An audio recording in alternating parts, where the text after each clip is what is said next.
നമസ്കാരം കൂട്ടുകാരെ, ഞാൻ പീറ്റർ ചോളു. ഇന്നത്തെ വീഡിയോ എന്ന് പറഞ്ഞാൽ 27/8/2026 വ്യാഴാഴ്ച വൈകിട്ട് സ്വർണ്ണവിലയും റബ്ബർ വിലയും.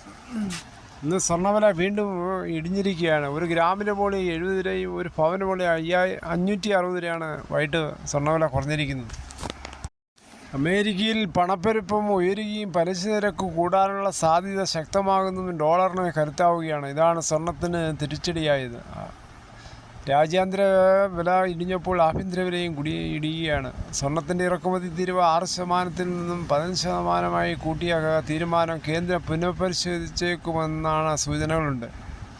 കഴിഞ്ഞ മെയ്യിലാണ് തീരുവ കൂട്ടിയത്. അതേസമയം ഇന്നത്തെ വെള്ളി വിലയിൽ മാറ്റമില്ല. ഇപ്പോൾ ഒരു ഗ്രാമിൻ്റെ പോലെ 260 രൂപ, 10 ഗ്രാമിന് 2600 രൂപയാണ് വെള്ളി വില വ്യാപാരം നടക്കുന്നത്. ഇനി ഇന്നത്തെ വിശദമായി സ്വർണ്ണവില നോക്കുമ്പോൾ സ്വർണ്ണം 22 ക്യാരറ്റ് 14,940, ഒരു പവൻ 1,19,520. അതുപോലെ 24 ക്യാരറ്റ് 16,298, ഒരു പവൻ 1,30,384. അതുപോലെ 18 ക്യാരറ്റ് 12,224, ഒരു പവൻ 97,792. എന്നാണ് വൈകിട്ടത്തെ സ്വർണ്ണവില. സ്വർണ്ണം വാങ്ങിക്കാൻ പോകുമ്പോൾ സ്വർണ്ണത്തിൻ്റെ പരിസ്ഥിതി ഉറപ്പാക്കി വാങ്ങിക്കാൻ ശ്രമിക്കുക. അതേസമയം ഇന്നത്തെ റബ്ബർ വില നോക്കുമ്പോൾ റബ്ബർ വില Kottayam RSS 4 kilo 274, RSS 5 kilo 271, ISN 252, latex service calcium 197 രൂപ 60 പൈസ. ഇതാണ് വൈകിട്ടത്തെ കോട്ടയം വില. കൊച്ചി വില നോക്കുമ്പോൾ RSS 4 കിലോ 274, RSS 5 കിലോ 271, അകർത്തല വില നോക്കുമ്പോൾ RSS 4 268, RSS 5 കിലോ 266.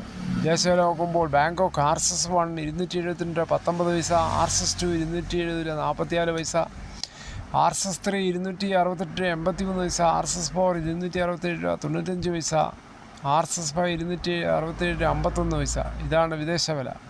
ഇന്നലെയായിട്ട് കമ്പയർ ചെയ്യുമ്പോൾ വിദേശ വില വീണ്ടും കുറഞ്ഞിരിക്കുകയാണ്. ഇന്നലെ വിദേശ വില RSS 1 274 രൂപ 24 പൈസ ഉണ്ടായിരുന്നു.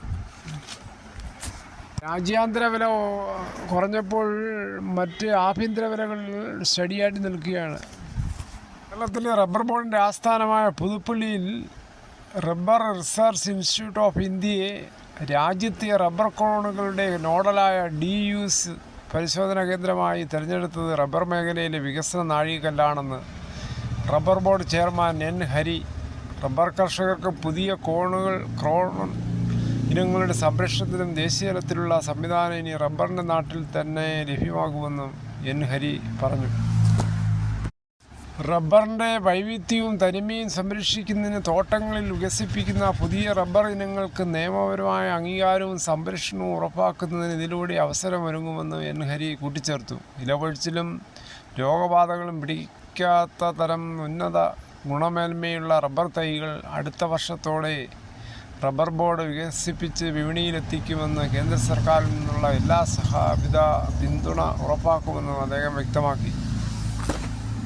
നിലവിൽ റബ്ബർ നഴ്സറികളിൽ വ്യാജ റബ്ബർ തൈകളുടെ വിൽപ്പന അരങ്ങേറുന്നുണ്ട്. വാഗ്ദാനം ചെയ്ത ഉൽപ്പാദനക്ഷമതയില്ലെന്ന കർഷകർ തിരിച്ചറിയുന്നതും പോലും തൈ വളർന്ന് ടാപ്പിംഗ് തുടങ്ങുന്നവരെയുള്ള 6-8 വർഷം വേണ്ടിവരും. ഇത്തരത്തിൽ വ്യാജ തൈകൾ വാങ്ങി കബളിപ്പിക്കുന്നതിലൂടെ കർഷകരുടെ ജീവിതത്തിലെ വലിയൊരു കാലയളവും നഷ്ടമാകും.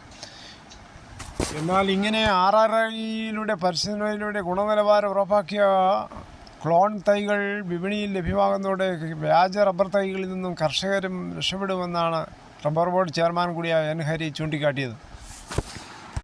ഇങ്ങനെ വികസിപ്പിച്ച ക്ലോൺ തൈകൾ റബ്ബർ ബോർഡ് അങ്കണത്തിൽ നട്ടുകൊണ്ടായിരുന്നു ഔദ്യോഗിക പ്രഖ്യാപനം. റബ്ബർ ബോർഡിൽ ഇത് വലിയൊരു മുന്നേറ്റമാണ്. പ്രത്യേകിച്ച് കേരളത്തിൽ ഇങ്ങനെയുള്ള പ്രയോജനം വരുമ്പോൾ കർഷകർ വഞ്ചിതരാകാതിരിക്കും. കൂടി ഈ വീഡിയോയുടെ പൂർണ്ണമാകുന്നു. ഇത്രയും സമയം ക്ഷമയോടെ കേട്ടിരുന്നു വളരെയധികം നന്ദി.